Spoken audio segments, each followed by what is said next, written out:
Salut tout le monde et bienvenue dans cette nouvelle vidéo achat comics où on va donc parler un peu des achats que j'ai pu faire fin mai début juin avec déjà beaucoup de choses, enfin pas tellement en termes de quantité mais ce sont des gros comics quoi, enfin des omnibus, donc voilà, je vais pas faire trop de suspense non plus, bon il n'y a pas que ça mais voilà le gros des achats que j'ai pu faire ce sont des omnibus.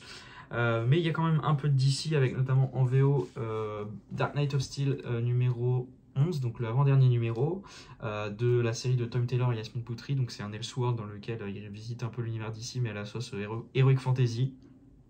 Franchement c'est génial. Bon, les deux derniers numéros m'avaient un peu moins plu, mais ça reste quand même beaucoup plus intéressant et génial que pouvait l'être DC East. Donc je suis pas hyper fan personnellement.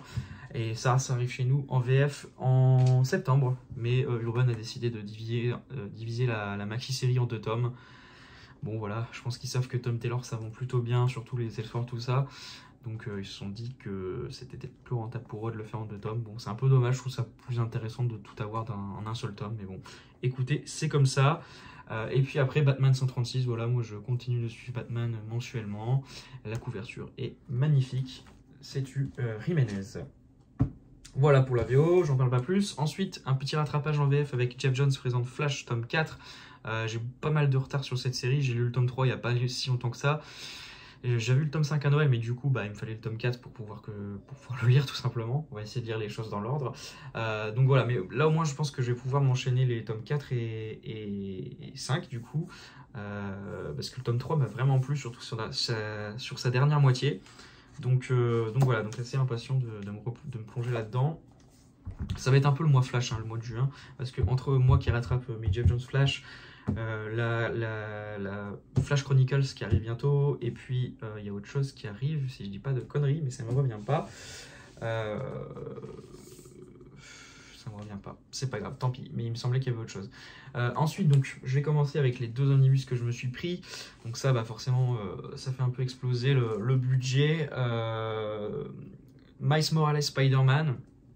Donc celui-là, il était vraiment, enfin, j'avais prévu de me le prendre et tout, donc pas de souci. Donc ça, c'est la série, enfin c'est l'omnibus qui va republier tous les épisodes où Miles Morales, pardon, arrive sur la Terre 616, donc la Terre principale de Marvel, où il va rejoindre un peu donc l'univers principal de Marvel, tout simplement. Donc voilà, donc ça c'est 100% inédit pour ma part, j'ai eu aucun épisode, donc je suis vraiment trop impatient parce que moi j'adore Bendis sur Miles Morales. Là en ce moment je suis en train de me relire le premier omnibus de Miles, où donc avec toute son première apparition, tout ça dans l'univers Ultimate, et franchement j'adore, pour moi c'est son meilleur taf sur Spider-Man, donc franchement très impatient, une fois que j'aurai terminé ce premier omnibus, de me lancer dedans. Et ça pour le coup c'est vraiment des omnibus qui je trouve en termes de format, c'est vraiment pas mal, parce que c'est pas trop gros, donc là-dessus, franchement moi vraiment le principal grief que j'ai avec les omnibus c'est le confort de lecture qui est pas du tout optimal. À part ça, je suis assez d'accord sur le principe que en soi c'est plus rentable d'avoir plein d'épisodes d'un coup. On s'y retrouve au final, on s'y retrouve plus financièrement, même si j'avoue que c'est toujours compliqué de sortir 80 balles dans le cas de celui-ci d'un coup pour un comics. Voilà, c'est pas ce qu'il y a de plus facile à faire. Surtout quand ils en sortent pas mal, des intéressants, quoi, ou quand je me mets à acheter des omnibus qui n'étaient pas du tout prévus. Et là, par le coup, on n'est pas du tout sur un omnibus au format agréable en termes de lecture. Le Spider-Man 2099. J'avais pas du tout prévu de me le prendre. Vraiment, je m'étais même pas intéressé. Enfin, je savais qu'il sortait, mais voilà, sans plus. Et puis, en fait, j'ai été voir Across the Spider-Verse. Et à partir de là, c'était fini. J'avais vraiment envie de découvrir le personnage donc, de Miguel O'Hara, donc le Spider-Man 2099. Et ça, voilà, quoi de mieux hein, pour découvrir le personnage. Bon, vous allez me dire, j'aurais pu juste découvrir en me prenant... je crois qu'il y a un Deluxe qui est sorti ou un truc comme ça. Mais bon, j'ai décidé d'y aller à fond. Et voilà, je sais pas, avec l'effet du film, tout ça, j'avais vraiment envie de me faire plaisir.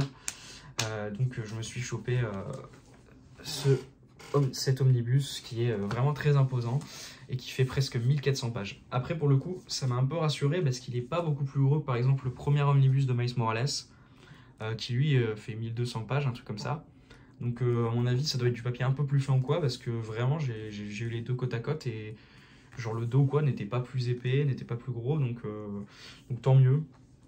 Parce que j'avoue qu'à partir du Miles Morales Spider-Man Ultimate, là, le premier omnibus, je parle pas de celui que je vous ai présenté dans cette vidéo, hein, attention, le tout premier, là ça commence à être un peu compliqué et j'avoue que encore une fois, c'est pas fun à lire quoi en termes de confort et tout. Voilà, donc comme vous voyez, des gros achats, le budget a explosé et puis on est qu'au début du mois de juin. Bon, après ça, personnellement, c'était plus compté dans mon budget du mois de mai, hein. C'est juste qu'il arrivait assez tard sur le mois.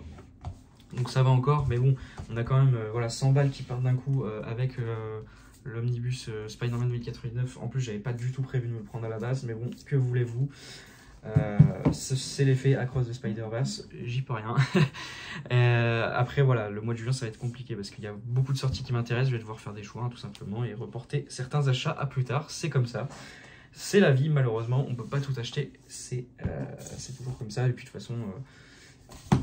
il y aura toujours l'aspect place aussi, donc ça sert à rien aussi de tout acheter. On pourra pas non plus, on n'a pas tous, on n'a pas des palaces, donc je pense que faut aussi penser à ça dans tous les cas. Mais bon, j'avais quand même à la base prévu de m'acheter un peu plus de DC ce mois-ci que ce que je vais faire au final. Mais bon, c'est comme ça, encore une fois, faut faire des choix et puis voilà. Je suis quand même content d'avoir craqué pour l'omnibus 2099.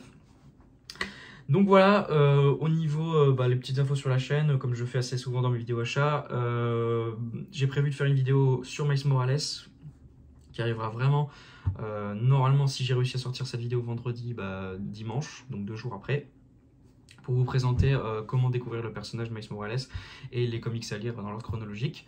Parce que du coup c'est assez simple en fait. Miles Morales, vu que c'est un personnage assez récent, pour tout rattraper le personnage, franchement, c'est pas trop compliqué, donc ça peut être intéressant de faire cette vidéo qui sera un peu dans le thème, encore une fois, vu l'actualité, avec la sortie de l'excellent, encore une fois, Across the Spider-Verse, que je peux que vous recommander d'aller voir. Moi, personnellement, c'est un énorme coup de cœur, j'ai trouvé incroyable, et c'est un de mes films de super-héros préférés, et pour l'instant, mon film Spider-Man préféré, du coup. Enfin, vraiment, c'est un film incroyable. Voilà, mais j'en parle, enfin, je m'étends pas plus. Donc, écoutez, ce sera tout pour cette vidéo. J'espère qu'elle vous aura plu. On se dit à très bientôt, du coup, pour une vidéo sur Miles Morales. Et puis après, il y aura il y aura aussi une vidéo un peu spécifique à Flash, je pense. Je vais essayer de faire ça. Et puis, on se retrouvera aussi avec des vidéos classiques sur du DC Chronicles ou encore du lecture DC Infinite, ce genre de choses. Voilà. Prenez soin de vous. Salut tout le monde.